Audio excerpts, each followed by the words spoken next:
Nancey, some have said that consciousness, human consciousness, is a fact of the world, a datum, that every theory of reality must explain in order to be coherent. Do you agree with that? No, I don't. I think that consciousness is something that has emerged late in the universe, that it is a property of only the higher biological organisms, and biology and neurophysiology need to work at explaining it, but I don't think it's relevant to chemistry, and only very rare interpretations of physics, as I understand it, involve consciousness. But you would then exclude the existence of consciousness as something that was a primary part of our total existence in the universe to be able to explain through some mechanism, whether it's physicalist or creator or some spiritual existence. It's not at the level of relevance to do that. It's only relevant to certain particular kinds of inquiries.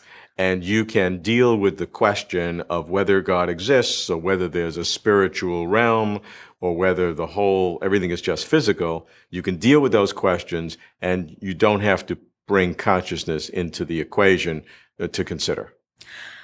I don't think so. Of course, if you weren't conscious, you wouldn't ask the question whether God exists or not. Sure, understand that.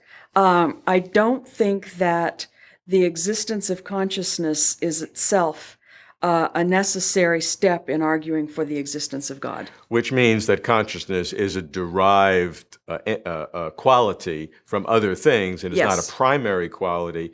If it were a primary quality, then you would have to explain it in your total explanation.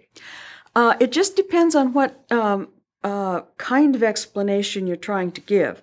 Now, if you wanted to explain the whole of reality, for instance, come up with a theory of everything, but only explain it in terms of its material existence, you don't need to invoke consciousness. Well, if I want to choose between a materialistic view or a theistic view or a deistic view, if I'm interested in knowing whether the physical world is all there is, or whether there is another reality, do I or not need to consider the existence of consciousness? I don't think so.